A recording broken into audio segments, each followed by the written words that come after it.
Goeiedag! Good day, fellow South Africans and citizens of the world. And you know, it's really sad when you get an icon of a large portion of the Afrikaans community, and I'm not saying all of them because some of them don't like Steve Hofmeyr, but you know, he is a man who kind of speaks up for the Afrikaner and the Boer. And I don't think that's a bad thing under the current environment in South Africa.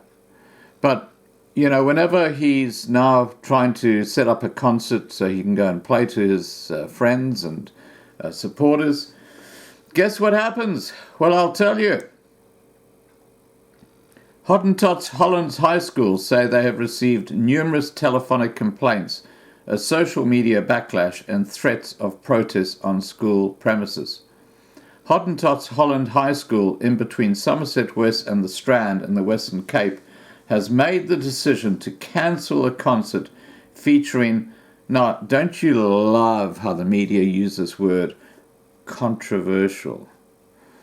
Featuring controversial Afrikaans singer Steve Hofmeyr and his son Armand, following threats and rumours of protest action and the possibility of damages to the school property and, by extension, possibly injuries.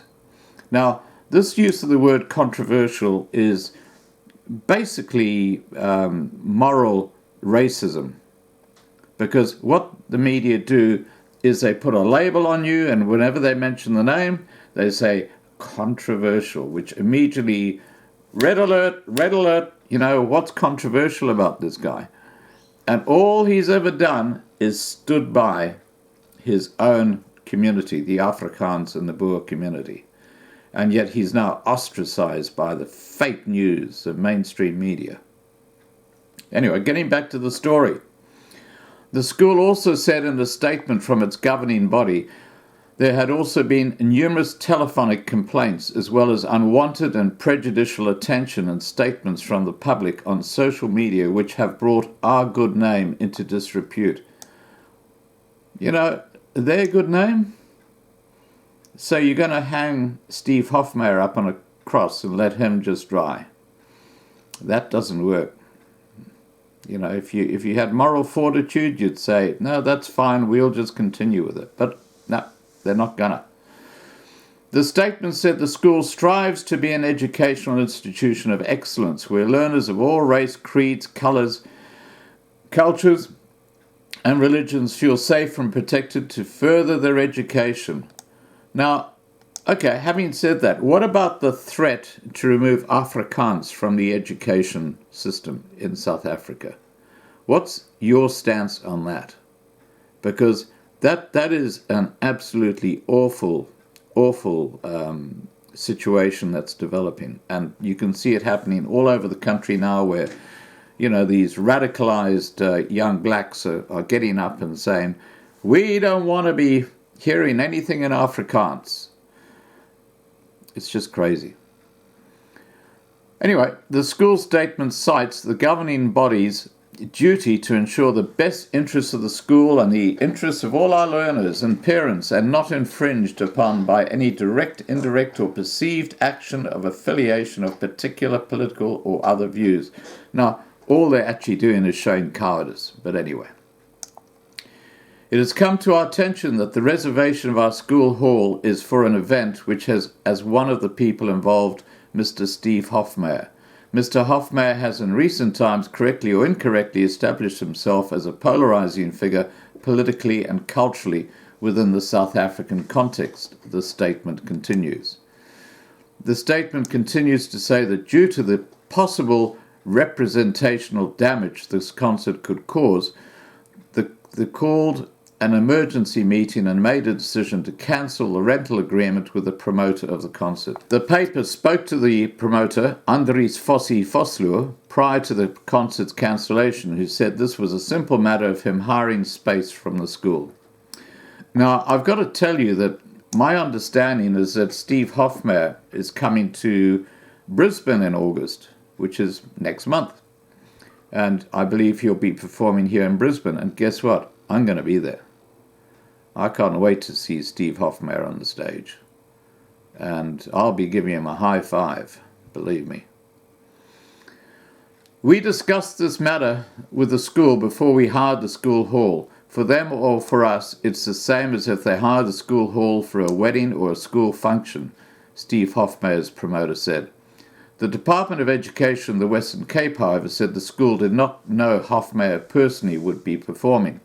Jessica Shelver, spokesperson for the MEC for Education in the Western Cape, said, "Through our engagements with the district, we are informed that the school governing body was unaware that Steve Hofmeyr would be performing at the school when the contract was signed. We are also informed that the school governing body is seeking legal advice in terms of cancelling the contract." Before the school made the decision to cancel, those who objected to the upcoming concert had tried to get Schaefer to intervene, something she said she couldn't do. The event is not an official school event. The school governing body hired out the school hall, said her spokesperson, Jessica Shelver. Shelver added that while the MEC had no power to intervene, we have been engaging with the district officials and the school in this regard. Asked about the MEC's personal views on whether Hoffmeyr should be performing at the school, Shelver said, "The Western Cape government supports the right to freedom of speech. This is a fundamental human right." Vosloo, meanwhile, made his own personal support for Hoffmeyr clear. "All the controversy regarding Steve is a load of bulldust," he said. "Hey, that's hitting the nail on the head." I totally agree with you, mate. Totally agree with you. Vosloo went on to say, "People are making a hell of a lot of noise about something that does not exist. The things he said in the past are things I support as a farmer whose mother has been a victim of a farm attack and become a statistic. I don't think what he said is wrong, and that's my opinion. But of course in South Africa you're not allowed to have your own opinion, are you? Unless you follow the party line." Foster then expressed his concern over the financial implications of cancelling the show. "These are contracts involved in the school, with CompuTicket and with the artists. To say the show must be cancelled, who will cover the cost? The whistleblowers must be held accountable," he added. The statement from the school concludes with a commitment to refund all money paid for the rental of the space. So they're going to leave Hoffmeyr out on a limb when it comes to actually sorting out people who've booked seating and so on like that. Nice. Very nice. And, this is what's going on in South Africa. It's totally disgusting. It's totally ridiculous. I'll actually attach... it's not. It's unfortunately the document is not great. You can't read it. But it's signed by BJL Barry, the chairperson school of the governing body, basically cancelling his venue. All right, guys, please remember to subscribe, ring the bell for updates, and have a great day. Bye for now.